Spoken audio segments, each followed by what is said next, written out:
Okay, hello and good morning, everybody. I'm not sure that in such a region with so many time bombs, it's a good idea to give the lecturer, place a clock here that counts down, because it's a bit... but either way, I will try to overcome this. As Anat said, the findings and the recommendations, our recommendations here at the INSS, are an outcome or a result of a team that worked together, a team that was set up in order to talk about these issues. I would like to add that this team is also, in a sense, refined outcome of not only a team that has worked together, a working team, but almost all its researchers, almost all the researchers here at the INSS were assembled and put in this memorandum that has also come out on this topic about 2 months ago. And I would like to ask everyone or whoever is interested and has yet to see this memo to try and obtain it from one of our workers, one of our staff. So as Anat has already said, this topic has been discussed a lot, almost too much.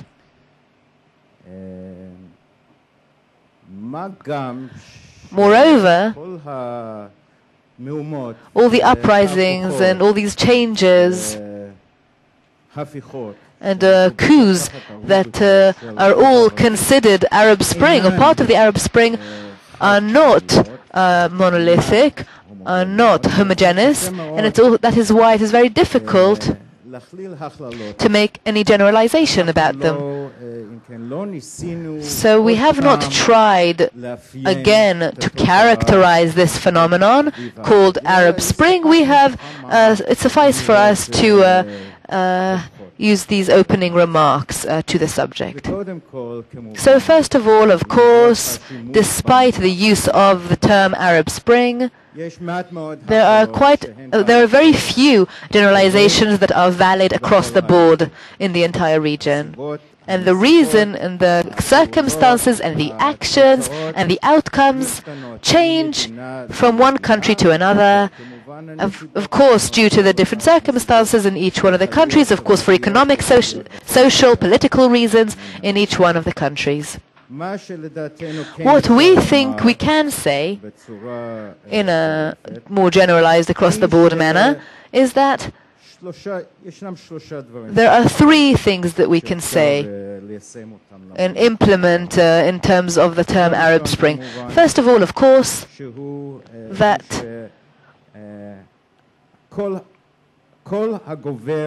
the rising voice of the popular sentiments or feelings. The second thing is the way technology has made it easier for the uprisers. In the most impressive way, they have managed to communicate with each other better and to organize themselves and organize the protests, etc. And it is therefore no wonder that some have, even in the first days, called this the Facebook revolution. And the third thing that we can say, and maybe it's the most important one, is that the fear border has come down a little bit, and maybe has even completely fallen. And this was the border of fear against the collapse of the regime. That is because the tools that the governments or regimes had, they had this tool of fear. People feared that the regime would collapse, and now they don't fear it as much. Another attribute or characteristic is that you cannot characterize the origin or the main source or root of this uprising of this anger.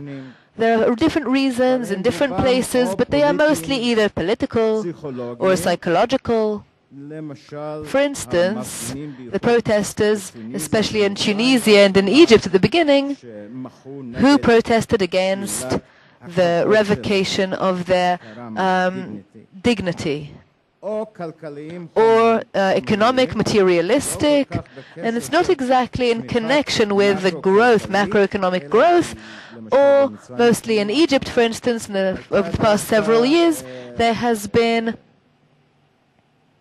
a certain way of the economy was managed quite well, and there was growth in terms of the fruit that this growth had borne and the reaping thereof. And the last characteristic is that the people power is not exactly equivalent to democratization.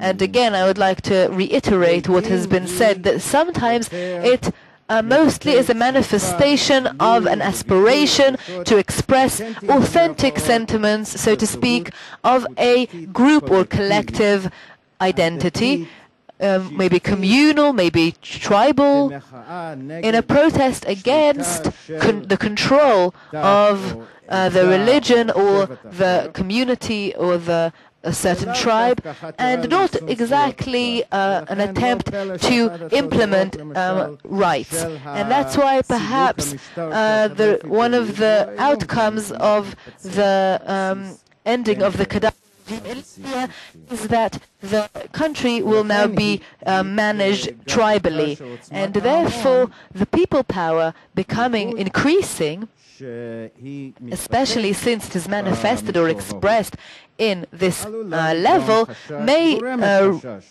make us a little concerned. They should raise concern in groups that are already weaker, such as minorities, women, etc. So what does all this say? What are the ramifications of all of these issues? First of all, because of the difference between the different places,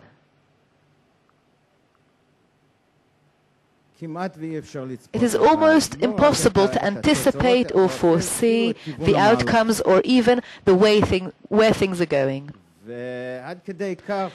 So much so that whoever is described or describes himself as an expert should be very modest and humble in this respect, because very few experts foresaw the fall of President Mubarak, and on the other hand, many foresaw the fall of Bashar al-Assad, and that has yet to happen. So first of all, we have to be maybe a little more humble in our forecasts and projections. Second of all, the authoritarian regimes, and almost all regimes in the Middle East are authoritarian in some respect, do not have to collapse. And we may have to add and say that in many ways the destiny of the fate of these regimes is conditioned upon foreign intervention, despite all the big noise and the big objection from the local people. The intervention from outside, whether it's militarily or otherwise, is sometimes the crucial reason, the crucial factor for making the difference. And despite all the joy of the Libyan population, I argue that the person who toppled Gaddafi is not the Libyan nation, but the NATO pact. And I'm also reminding you of Bahrain, which has yet to end. So far the regime in Bahrain has yet to collapse, and again this is because mostly because of the military intervention there from the outside, this time by the Saudis. So therefore, quite a few of the regimes that are threatened may or still survive. And even these regimes that survive despite everything that has happened or because of everything that has happened will be more sensitive than before to the voice of their nation. And it's not that they weren't sensitive to it until now, they were not completely oblivious of it, but they, again, whoever looks at them and analyzes them from outside, and they themselves have also given much attention to this phenomenon of the Arab street, so to speak. It is some form of public opinion. And the next point. Alternatives for regimes that collapse will not necessarily be less authoritarian. Because what happens is that when you expand or open up the political space or expanse, and especially in the wake of the collapse of regimes, will enable other forces to also be strengthened that are not that do not aspire to democracies, whether it's religious groups, whether it's Islamic forces, whether it's other radical nationalists. And the ramification, the last ramification, is that possibly this political expanse or space that will become opened for others will be an arena for ongoing conflict and ongoing collisions between various forces, and we may be witnessing the extension or the expansion of this phenomenon whereby a failing state will continue and no central regime will take the former regime's place. Perhaps they will be weakened or even disintegrate. And if all of this does happen, that we may have changes in the layout and the balances of the regional forces. So what does this say to us? And what are the ramifications for Israel? First of all, the gravest threat for Israel is the new Islamic radical regimes, that is, those that aspire to and then are completely faithfully believing in not accepting the existence of an Israeli Jewish state, and they will raise the banner of ideology and act according to it. And as a result of the depth of their belief or their zealousness, they will prefer politically, should they take the reins, will not express any consideration in the military balance of the region. They will even be so caught up in their dynamics of escalation that they will themselves be responsible.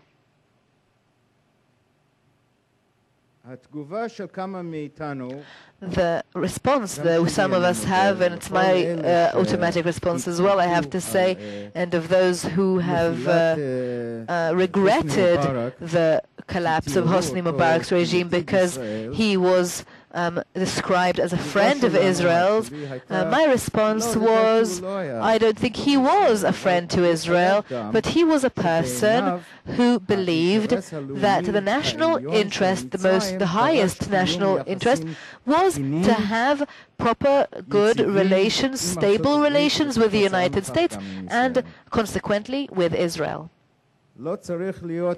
You don't have to be a friend of Israel's to obtain or to, reach this conclusion. And the conclusion is that movements and forces that are triggered by ideology will interpret their states or our state's interest, especially the national interest of Egypt, completely differently. A secondary threat has to do with the weakening of the governing centers of governance. The secondary threat is the weakening of the centers of government, and as a result, the freedom of action of therefore the terrorist organizations will have more freedom of action. These two threats contribute to a more tense environment with more space or more opportunity for strategic errors. However, the gravity of these threats can be moderated by some positive changes. There are possible changes, at least, in the regional balance of powers, and we of course all speak of the possibility that the collapsing regimes will of the factional regime in Syria will also weaken Iran's control, and second of all, that we can avoid the possibility that the Islamic powers in the force will be more moderate when they take the throne. So I'm not saying that we are followers of the theory that power automatically makes the person in power more responsible or more moderate or less radical. There are, of course, examples in history where various radical forces have taken the reins of governance and have continued to be radical. But we cannot rule out the possibility, according to the behavior or conduct or their stated approach of the Muslim Brotherhood in Egypt. We can already see signs, perhaps, of less radical behavior from them. Okay, so to what conclusions have all of this led us? First of all, the public opinion, or the Arab street, so to speak, was a factor that should be considered ever since. It's always been this way. The difference is that it is now more important in light of the Arab Spring events. The region is now different, but it's not new. Again, also, the Arab Spring does not create the uncertainty. There's always been uncertainty, but it does increase it or raise its importance. And as far as Israel is concerned, this is an environment where whatever happens or whatever has happened, it will not allow Israel to blend into, and I believe Israel will not want to blend into it naturally, integrally, and in an accepted manner. But knowing the threats and coping with the threats, and perhaps also making good use of the opportunities that will come up, doing so, Israel may look at the possibility with full discretion of taking actions that may moderate its force, the force and attraction of the anti-Israeli demagogy that is happens to all the parties that are taking part in the revolution in the Arab world, be it the regime, be it the opposition, and that is also under the current circumstances of shocks, and perhaps even the more so. So what should we do in terms of politics, in terms of the political process? First of all, we have to acknowledge the limitation of our power. Even if Israel knew what it wanted and what outcome it prefers, it cannot be the decisive factor in terms of this uprising and these revolutions. Perhaps it may not even influence the direction they take. Perhaps even stronger and larger countries cannot influence this phenomenon or impact it. And I would like to remind you also, and again, that is why our power has limits. But secondly, we do have to acknowledge the fact that even if we do acknowledge the limitations of our power, we should not feel paralyzed, because Israel may not be able to influence the moves taken, but it can try to minimize the potential negative impact of radicalization in neighboring countries, and also to perhaps make good use of the opportunities that come up. And therefore, if you sit by and do nothing, that is not a good position to adopt. And if there is any dispute or disagreement between the two schools of thought, between whether you should influence or just sit down and do nothing, that is just a disagreement that shouldn't be, because you can do both of these at once, simultaneously in different courses of action. And specifically, what does this mean? First of all, we urge you to open attempts to develop communication channels with political forces, rising political forces in the Arab world, be it those in the opposition, be it those that are trying to assume the governance. And maybe we cannot influence them, but we can open channels of communication with them, and perhaps to reject some stereotypes and so forth. Second of all, in the extreme cases, we can also offer humanitarian aid. Third, to adopt the principles of the Arab Peace Initiative and to offer negotiating it with a group appointed by the Arab League. Fourth, to take feasible action that will manifest a search for a solution to the conflict with the Palestinians, which is the real bone of contention between us and the Arab world, and that is the core reason for Israel's radioactive image in the Arab world. And if we cannot solve the conflict or resolve the conflict, then we should at least lower its profile by taking unilateral action or by taking modest action that are not less important, such as implementing the governance of law in Judea and Samaria. And lastly, some more focused or specific recommendations. We would like to have an effort to look at the possibility whether the tension between Iran and Turkey, even under current circumstances, does indeed create a promising atmosphere for appeasement between Israel and Turkey,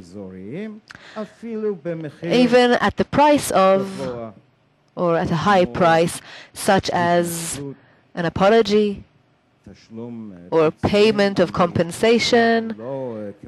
We, of course, are not urging anyone to extraditing the head of the INSS, but again,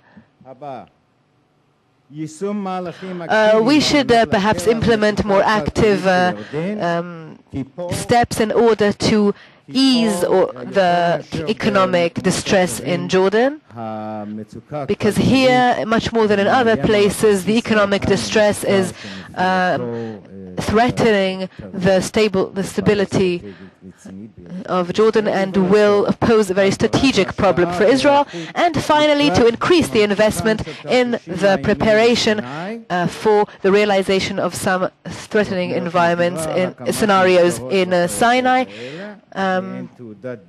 sort of insurance policy, combined with proposals for a high economic and technological cooperation with Egypt under any regime that starts up there.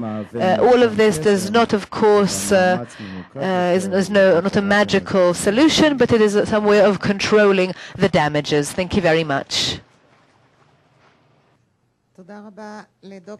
Thank you, Dr. Mark Heller. And I think that in his words he showed us that, as opposed to the statement in the beginning, that we've discussed it to death already.